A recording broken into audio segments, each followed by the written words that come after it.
इसके आगे नहीं। जिसको ये बात समझ में आ गई वो कभी कहीं नहीं फंसता है, नहीं तो ऐसे उलझ जाते हैं, हम तुम्हें कैसे बताएं। हम ये बताना चाहते हैं कि यदि मेड़ के अंदर रहे तो समुद्र का अवगाहन नहीं कर पाओगे। हम जिन महापुरुषों के प्रेरणा भाव से आगे बढ़ते हुए आए, उनकी यही प्रेरणा रही, कभी किसी मेड़ में मत बंधना। तो कभी किसी मेड़ में नहीं बंधे। यहां पूजन होता है पूरे विश्व के महात्माओं का, और सबका होगा। जो बचे हैं ना, जहां जहां तक प्रेरणा होगी सबका होगा। हर संप्रदाय, हर धर्म, हर सब हमारे इष्ट के हैं। जड़ चैतन्य सब इष्टमय है। हमको किसी का इस बात का सपोर्ट की जरूरत नहीं कि ऐसा करोगे तो तुम हमारे नहीं, हम तुम्हारे बनने कभी नहीं आए थे। और बड़ी कृपा रहे कि बचपन से निकले हो, बहुत ही वैसे स्वभाव रहा है, जंगली, कुछ नहीं, किसी के सपोर्ट की जरूरत नहीं। बचपन से जिस स्वभाव से निकले और जिस भाव से निकले, जो समेटता चला रहा उसी के लिए जीवन है, किसी मेड़ के लिए नहीं। किसी मेड़ के लिए जीवन नहीं है। कभी किसी तालाब को अपना ध्येय नहीं माना, समुद्र को माना है। समुद्र से ही आकर्षण होकर बरसता तालाबों का पोषण होता है। समुद्र है श्री भगवान, वही है सब रूपों में। अब इस खोपड़ी में और कुछ समझाने की किसी की ताकत नहीं कि और समझ में आए। वही है, हम मानते हैं, हम उनको नहीं देख पाते, लेकिन शास्त्र कहता वही है, बस दूसरा कोई नहीं। दूसरो न कोई पक्का। भगवत रसिक जी कह रहे, चराचर सारे जगत को जो अपना मानता है वही सिद्ध संत है, वही भगवान का प्रियजन है। कुछ और समझ में आने वाली बात नहीं। कौन हमारा नहीं। अब हमारे आचार्य की आज्ञा, ये क्रूरापि पापिनो, जो क्रूर है, पापी हैं, जो सताम संभाष्य, जो महापुरुषों से भाषण करने योग्य भी नहीं है, वो स्वराध्य बुद्धिर मम, मेरे राधा वल्लभ लाल है। बात बन गई। जो सर्वम खलमिदम ब्रह्म ने नानास्ति किंचन वेद कहता है, वही आचार्य चरण कहते हैं, बस मुझे आचार्य की बात माननी, फिर पीछे नहीं, सीधे आचार्य की बात माननी। विश्वंभर सब जग आभास, जस वर्णो हरिवंश विलास।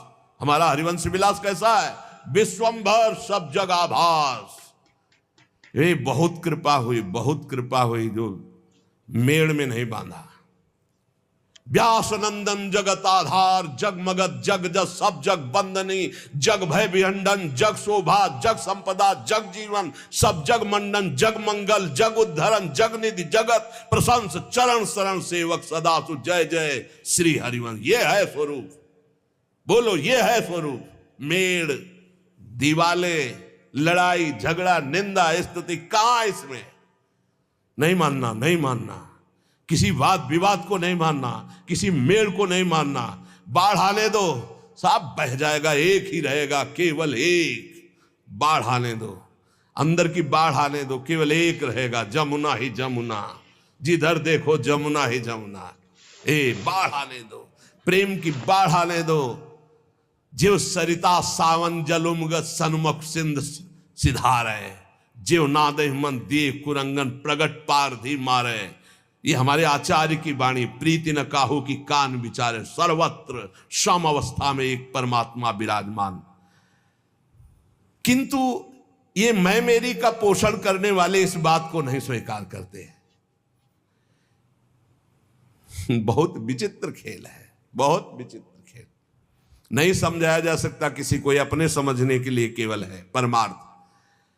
जो सांसारिक व्यवहार, जागतिक प्रेम, इससे अलग होकर भागवतिक भाव से संपूर्ण चराचर जगत को श्यामा श्याम का रूप देखकर उनके नाम रूप गुणगान में मगन है, वही रसमय क्षेत्र में प्रवेश पाते हैं, लाडली लाल को दुलार कर पाते हैं। जब भक्तों के जीवन से युगल सरकार की रसमयी भक्ति में प्रवेश पाते हैं तो तीनों गुणों का स्पर्श खत्म हो जाता है, त्रिगुणातीत स्थिति। वही श्री श्यामा श्याम के प्रेम रस को पाते हैं, जहां ना कुछ अच्छा है ना बुरा है।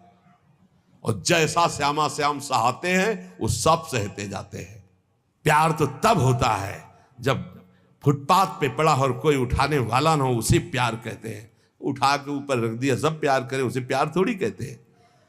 श्याम सुंदर जो सहावे सहे और श्यामा श्याम के गुण गावे और किसी को अपना ना माने, सबको श्यामा श्याम में माने। बस हम इसलिए कहते प्यार केवल प्रभु से नहीं तो धोखे के सिवा कुछ नहीं मिलेगा। और प्रभु का प्यार श्री गुरु चरणों के उनके शब्द से प्रकाशित होता है। वो जो मिला मंत्र, बस उसी में अपनी चित्त वृत्ति लगा दो। बाहरी व्यवहार तो सिर्फ स्वार्थ का व्यवहार होता है। स्वार्थ नहीं तो कोई पूछने वाला नहीं, कोई पूछने वाला नहीं। संसार का सच्ची बात मान लीजिए, अगर आपको हमारी बात कान तक पहुंच रही हो, हृदय तक पहुंच रही हो, तुम बहुत धोखे में हो जो लग रहा है कि तुम्हें कोई प्यार करता है।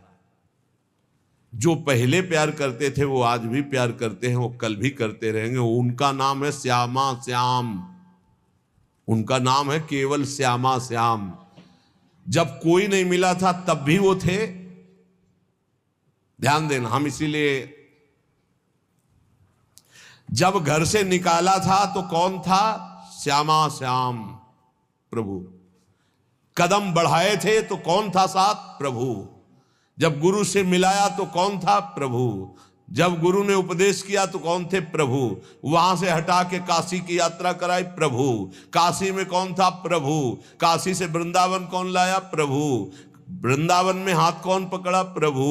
अब कौन चला रहा? प्रभु। जाना कहां है? प्रभु के पास। ये इनके सिवा और कोई नहीं है। कौन? प्रभु ही प्रभु। प्रभु से अलग कुछ दिखाई दे तो बस फिर नहीं मानना, फिर मैं मेरी का संबंध नहीं रखना।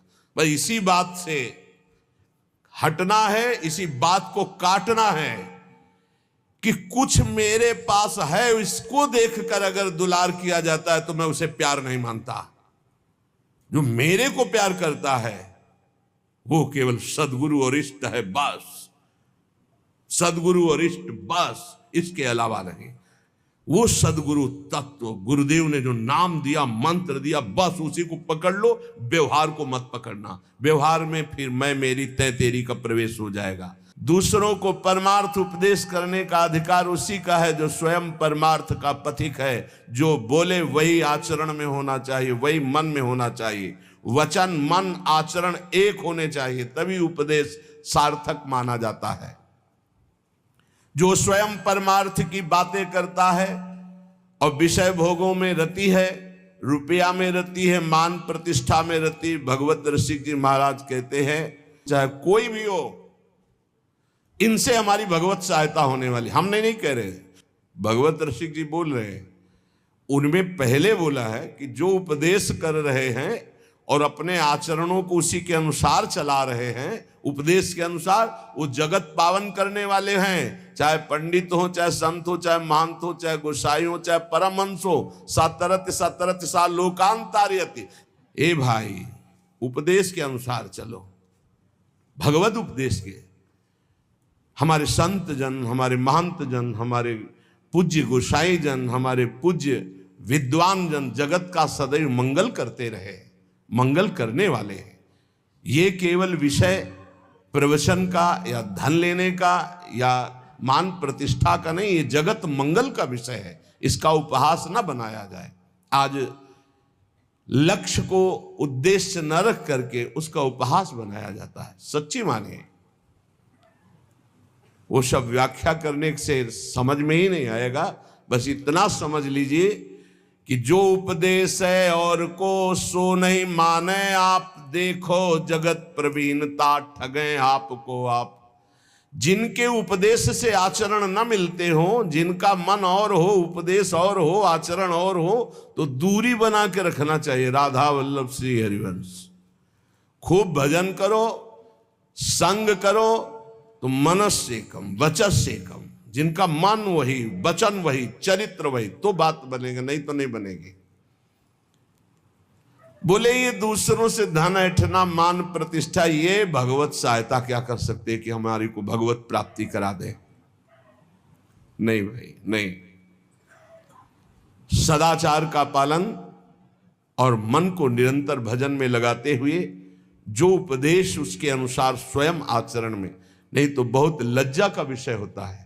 हम दूसरे को त्यागी बनाना चाहें और स्वयं भोगी, ऐसा असंभव हो ही नहीं सकता, ऐसा हो ही नहीं सकता। विद्या रूप महत्व कुल सबकी धज्जियां उड़ाए हैं महापुरुष हैं।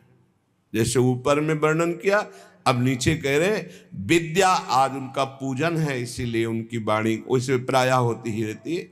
विद्या रूप महत्व कुल धन जोबन अभिमान, षटकंटक देखे जहां रहे न भक्ति निदान, रहे न भक्ति निदान, स्वांग सब नगर नारी के, विषयन हाथ बिकाए नहीं रिजवन भतारी के, जग बंचन के हेतु सबे गुण सीखे जिद्या, भगवत भक्ति बिहाय कहा कीनो पड़ी विद्या। एक बार यमुना जी के पावन पुलिन पर बैठे किसी पद का चिंतन हो रहा था, तो थोड़ी देर बाद आवाज सुनाई देने लगी, प्यारे बहनों और भाइयों, महाराज ऐसे ऐसे। तो हमने कहा टेप चल रहा है क्या? तो ऐसे झांक के देखा तो एक विद्यार्थी भागवत के रिहर्सल कर रहा था, रिहर्सल। प्यारे बहनों और भाइयों, वहां कोई नहीं है, वो केवल सीख रहा है कि मुझे कैसे समाज में बोलना है। ये भगवत शास्त्र सीखने वाली चीजें नहीं। आप त्रिकाल संध्या कीजिए, खूब नाम जप कीजिए और भागवत का शुद्ध श्लोकों का गायन कीजिए, अपने आप भगवान सुखदेव जी आपके हृदय में बैठ करके भागवत का रहस्य विस्तारित करने लगे। अगर हमारा लक्ष्य बना धन, हमारा लक्ष्य बना कि समाज जोड़ करके वासनाओं की पूर्ति, तो इन शास्त्रों का रहस्य हम नहीं जान पाएंगे, नहीं जान पाएंगे। सच्ची मानिए, अपने किसी शिष्य को भागवत की शिक्षा नहीं दी भगवान व्यासदेव जी ने, रचना करके तब तक गुप्त रखा कि इसका अधिकारी चाहिए। जब देखा कि हमें भी आसक्त नहीं है मेरा पुत्र, तो बोले यही है अधिकारी श्रीमद् भागवत का। जब स्वयं पुकार रहे हैं, पुत्रेति तन्मयतया तरवे भिनेदुस तम सर्वभूत हृदय मुनिमान तो उसमें हा पुत्र, लेकिन भगवान सुखदेव जी पीछे मुड़कर ने बड़ी प्रसन्नता हुई कि श्रीमद् भागवत का अधिकारी मेरा यही पुत्र है। पर वो अनासक्त है, मेरा ही रूप लौट के नहीं देखा, अपनी मां का रूप नहीं देखा, तो ये रूप लीला का गान क्या करेगा? ये तो स्वयं बोध संपन्न है। सुकोहम वृक्षों से निकलने लगा तन्मयता में, तन्मयतया जीव ही तन्मयता, तो हर वृक्ष से निकलने सुकोहम, मैं सुखदेव हूं, मैं सुख। इतनी ऊंची स्थिति का ब्रह्मबोध संपन्न महात्मा काहे को भागवत याद करेगा? एक श्लोक रूप माधुरी का कान में पड़ा, बरहा पीडम नटवर बपू, आसक्त हो गए श्री सुखदेव जी। ऐसे श्री कृष्ण चंद्र जी की रूप माधुरी गान करके, और पक्का श्रीमद् भागवत में इतनी सामर्थ्य है, हृदय से कह रहा हूं कि सांगो पांग पद्धति से एक बार सप्ताह की श्लोक कान में पड़ जाए 18,000, तो महापापी भी परम पद का अधिकारी हो जाएगा। इसका प्रमाण धुंधकारी स्वयं उसी में है कि धुंधकारी 7 दिन बिना कुछ खाए पिए 18,000 श्लोक श्रवण करता, मनन करता है, तो विमान आता है और बैठ करके चला जाता है, और कोई साधन नहीं, केवल 7 दिन भागवत सुनने मात्र से भगवत प्राप्ति। तो ये नहीं कि सब भागवत केवल धन के लिए ही करते हैं या मान प्रति, नहीं। भूरिदा जना भगवत यश गान करने वाले जगत बंदनी होते हैं, जो रामकृष्ण हरि की चर्चा करके जगत को निष्पात करते हैं। संत जन मुद मंगल में संत समाजू, जो जग जंगम तीर्थ राजू।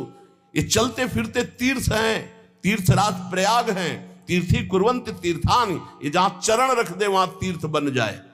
लेकिन ये उनके लिए है जो भगवत चिंतन में निरंतर डूबे हुए, एकमात्र जगत मंगल के लिए उनका वचन निकलता है, उनके चरण चलते हैं जगत मंगल के लिए।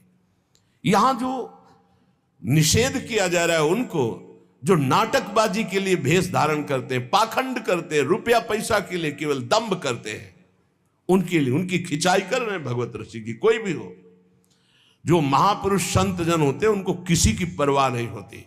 सत्य का वर्णन और सत्य का श्रवण वही कर सकता है जो सत्य में चल सकता है, अन्यथा नहीं।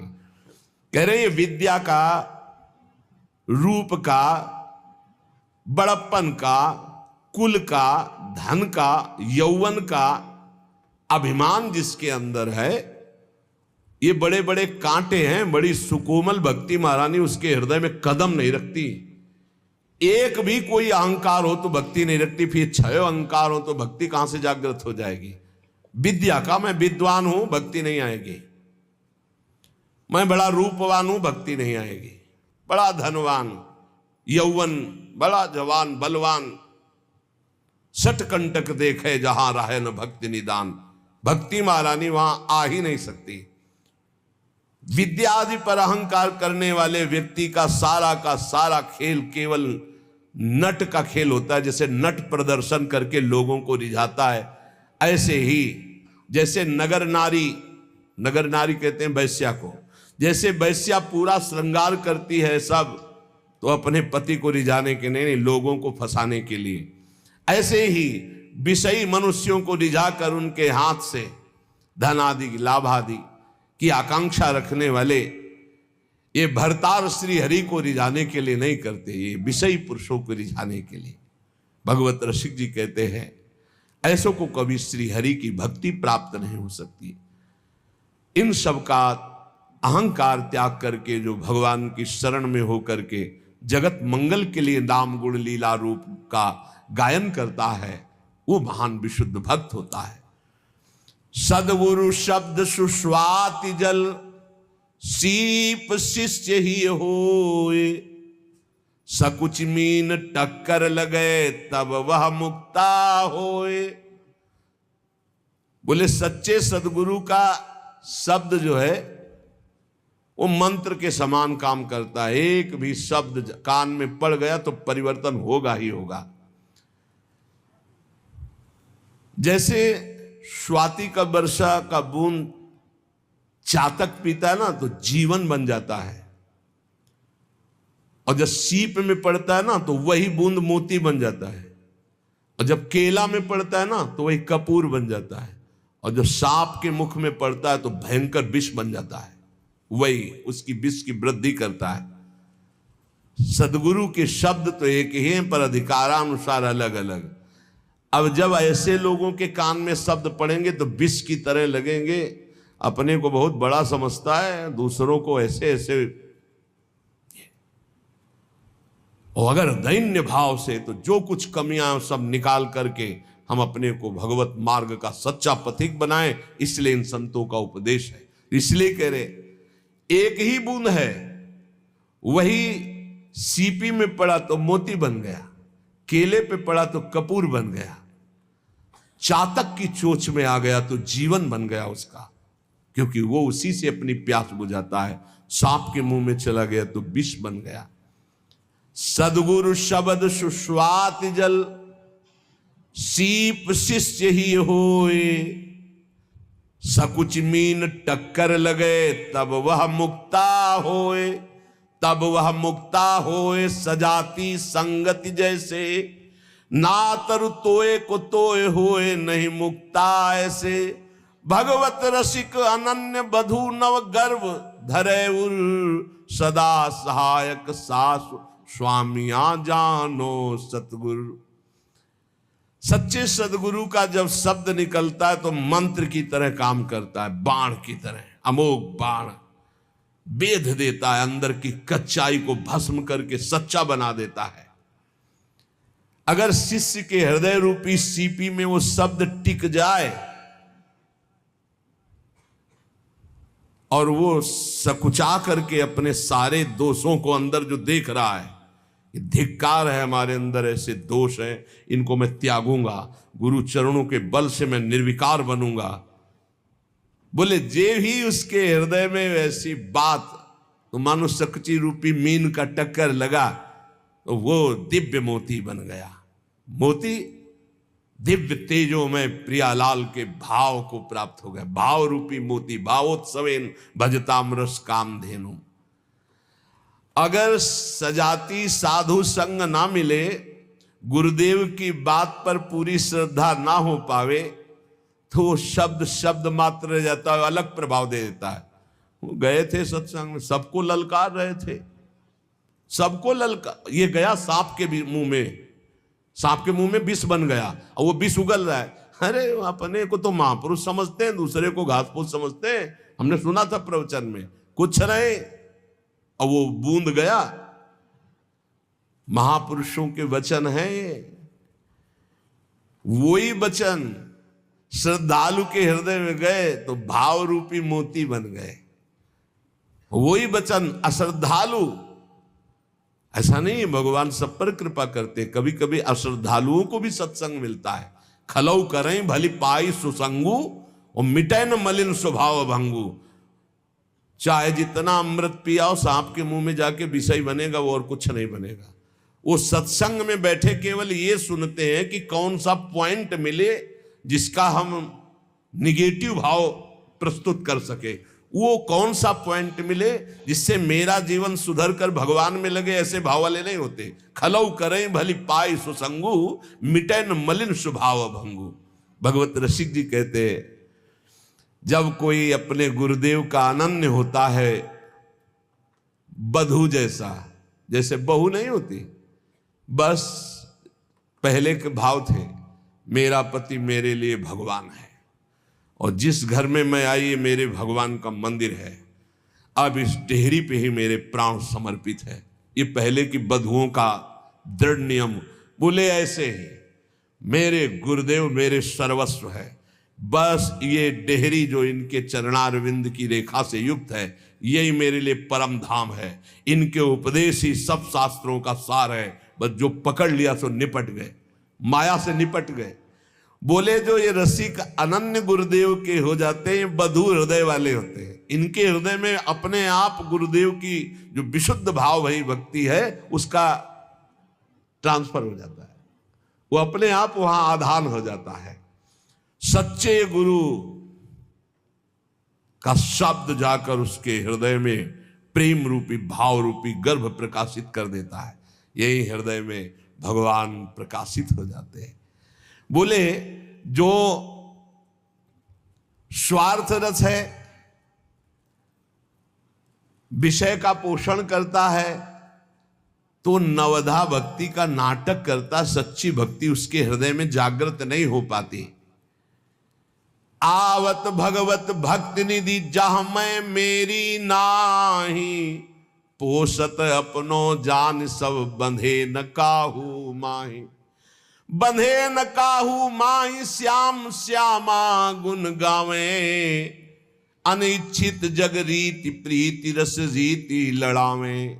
गुणते न्यारे रहत सहित जो श्याम सहावत, बल्लभ जीवन जुगल भक्ति भगवत जब आवत। जो विशुद्ध भगवान की प्राप्ति के मार्ग वाले संतों का संग पा जाते हैं, श्री हरि भक्ति रूपी परम निधि उन्हीं संतों के पास है जो विशुद्ध भाव में है। ये अहंकार और ममता युक्त जो हैं, ये उस भक्ति की छाया भी नहीं छू सकते। मेरी पत्नी, मेरा पुत्र, मेरा परिवार, भगवत रसिक की बात है। जहां मैं और मेरी का पोषण हो रहा है, थोड़े कड़ुए शब्द हैं नीम जैसे, पर नीम बहुत रोगों का नाश करने वाली होती है। सही मानिए ये जितने शब्द हैं अमृत से भरे हुए हैं, सबके मंगल के लिए हैं। बस सुधर जाए, बात मान के बुरा ना माने इन महापुरुषों की बातों को कि ऐसे कैसे कह रहे हैं, ऐसे ऐसे कह रहे हैं। ईमानदारी से ठाकुर जी को साक्षी करके अपने हृदय में देखो तो तुम्हें पता लगेगा कैसे कह रहे हैं। भगवान को साक्षी करके देखो, अगर बुरा कह रहे हो तो बताना, सच्चाई से देखो। पर सच्चाई तो लाखों कोस दूर है, तो देखे कैसे। हम अपने को बहुत सुंदर मानते हैं, लेकिन असलियत दर्पण के सामने पता चलेगी। जब शीशा लगा के देखे तब लगेगा हम कितने सुंदर हैं। ये संत वचन शीशा की तरह हैं, इनको सामने रखो, फिर देखो, तौलो अपने कि आपका स्वरूप क्या है, आपका भाव क्या है, आपकी स्थिति क्या है, आपके गुण क्या है, आपकी महिमा क्या है, तब आपको पता चलेगा। आवत भगवत भक्ति निधि जहां मैं मेरी नाही, ये श्री हरि भक्ति रूपी परम निधि उन्हीं संतों के संग से मिलती है जो वास्तविक भगवान के प्रेम में मगन है, जहां अहंकार नहीं और ममता नहीं। संत किसी वेश विशेष को नहीं कहते, संत स्थिति को कहते। ध्यान रखना, स्थिति क्या? उदार चरितानाम वसुधैव कुटुंबकम, पूरा विश्व मेरा परिवार, मैं पूरे विश्व का, पूरा विश्व मेरा परिवार, ये संत का है, परिवार है। और जहां 5-6 लोग हमारे परिवार के, शेष सब बाहरी, वो मैं मेरी तय तेरी भक्ति नहीं, इसका नाम माया है। मैं और मोर तोर तय माया, जेहि बस कीन्हे जीव निकाया। बड़ा विचित्र खेल है। मैं मेरी का पोषण हो रहा है, मैं और मोर तोर तय माया, मैं मेरी का पोषण हो रहा है, उपदेश हो रहा है माया त्याग का। जिनके मन में मैं और मेरी अर्थात अहमता और ममता है, वो भगवान की भक्ति की छाया को भी नहीं छू सकते। ये अहमता ममता जग में है दुखदाई, ये जब श्री जी की ओर लगे तो होत परम सुखदाई। मात तात सुतदार देह में मति अर्जय मति मंदा, हित किशोर को है चकोर तो लख वृंदावन चंदा। तो कैसे हम इस मैं मेरी को प्रभु के चरणों में समर्पित करें? बोले रसिक मंडली में या तन को नीके ढंग लगाओ, दंपति यस गाओ हर्षाओ, हित सो रीज रिझाओ। देवन को दुर्लभ या देही तैने सहजी पाई, मन भाई निधि पाई फिर क्यों जान बूझ बिसराई। ये एक अहमता ममता जग में है दुखदाई, ये जब श्री जी की ओर लगे तब होत परम सुखदाई। बड़ा विचित्र खेल है, बहुत समझने की जरूरत है। ये जीवन हमारा व्यर्थ न जाए, इसलिए सावधान। ऐसे रसिक भक्त इस चराचर जगत में सबको अपना मानते हैं, सबको अपना मानते हैं। जो मैं मेरी का त्याग किए हुए विशुद्ध भक्ति में है, उनकी पहचान है, वो सबको अपना मानते। पूरा विश्व हमारा है। आपको ध्यान होगा, पीछे वर्णन हुआ था कि संसार का उलझा हुआ सूत तो आप ये समझ लो कि 100 ग्राम है, और संप्रदाय का उलझा हुआ सूत्र एक मन है। उलझा हुआ सूत्र, एक मन उलझा हुआ। माया को सुलझाने के लिए तो बहुत बढ़िया सूत्र हैं, अगर सच्चे संत मिल गए तो बहुत जल्दी सुलझ जाएगा ये। लेकिन ये जो भक्ति संबंधी लेकर हम बैठ जाता है संप्रदायवाद की, ऐसी मेड़ बैठ जाती है कि दूसरे के प्रति घृणा, नफरत, ईर्ष्या, कभी संप्रदायवाद की मेड़ को नहीं स्वीकार करना चाहिए। पक्की आचार्य हमारे गुरुदेव, हमारे उपासना इष्ट देव की बस खुल्लम खुल्ला पूरे जगत में अपने इष्ट देव का भाव और खूब नाम वाणी का गुणगान और आचार्य निष्ठा, बस